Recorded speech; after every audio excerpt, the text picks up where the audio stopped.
რადიო სპუტნიკი საქართველო. საუბრობთ იმაზე, რაზეც სხვები არ ლაპარაკობენ.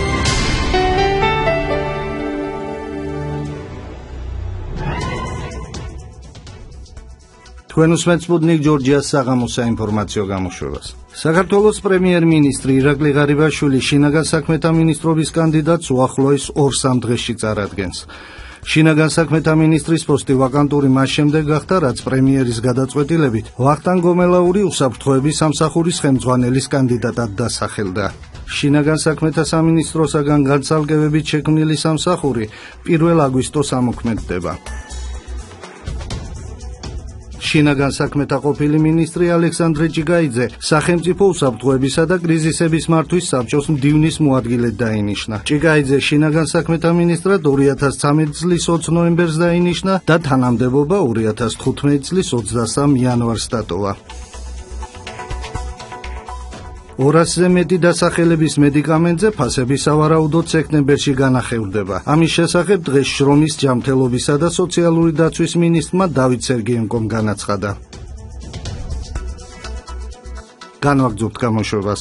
თბილისის ოლიმპიურ სოფელს სათავეში ცნობილი ქართველი სპორტსმენი, ფეხბურთელი ლევან კობიაშვილი ჩაუდგა. ათლეტების სოფლის მერად ლევან კობიაშვილი საქართველოს პრემიერ-მინისტრმა ირაკლი ღარიბაშვილმა წარადგინა. დღეს ჩვენ საზეიმოდ ხსნით ამ არაჩვეულებრივ ოლიმპიურ სოფელს.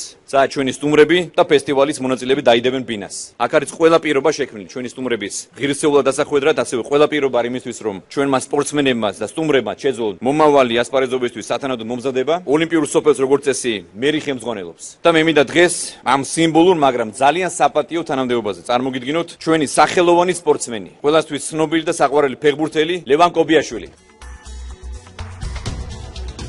ოლიმპიური სოფელი თბილისის ზღვის მიმდებარე ტერიტორიაზე 50,000 კვადრატული მეტრის ფართზეა გაშენებული. პროექტის საამშენებლო სამუშაოები ჩინურმა კომპანიამ ჰუალინგ ჯგუფმა განახორციელა. კომპლექსი აერთიანებს 9 საცხოვრებელ კორპუსს, 5 ვარსკვლავიან სასტუმროს, სპორტულ გამაჯანსაღებელ ცენტრს, რესტორანსა და რეკრეაციულ ზონას. ათლეტების სოფელში 4,000-მდე სპორტსმენი და ოფიციალური პირი იცხოვრებს.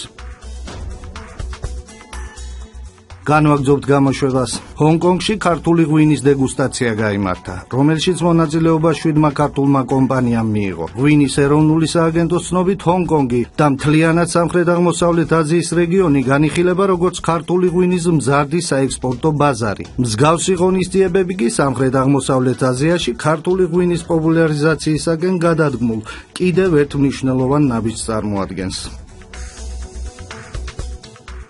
აუდიტის სამსახურმა 2014 წლის განმავლობაში 114 აუდიტი ჩაატარა.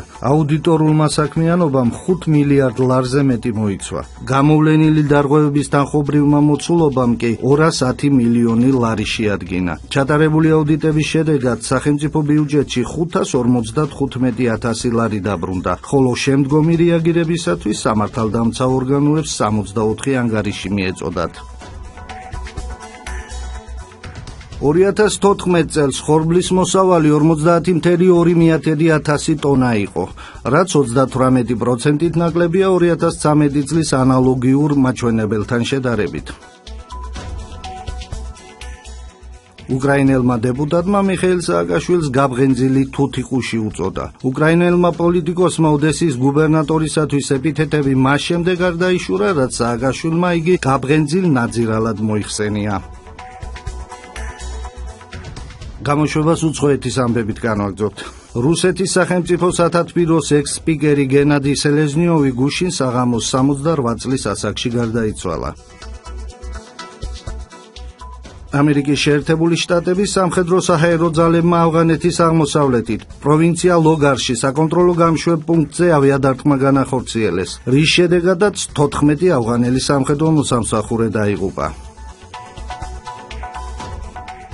სტამბოლში მამაკაცმა ქუჩაში ცეცხლი გახსნა და 4 ადგილობრივი დაჭრა. სროლის შედეგად ფეხში მსუბუქად დაიჭრა 1 უცხოელი ტურისტიც. ეს იყო ჩემ ხელთ არსებული ბოლო ინფორმაცია. სტუდიაში დავით ბერიძე მუშაობდა.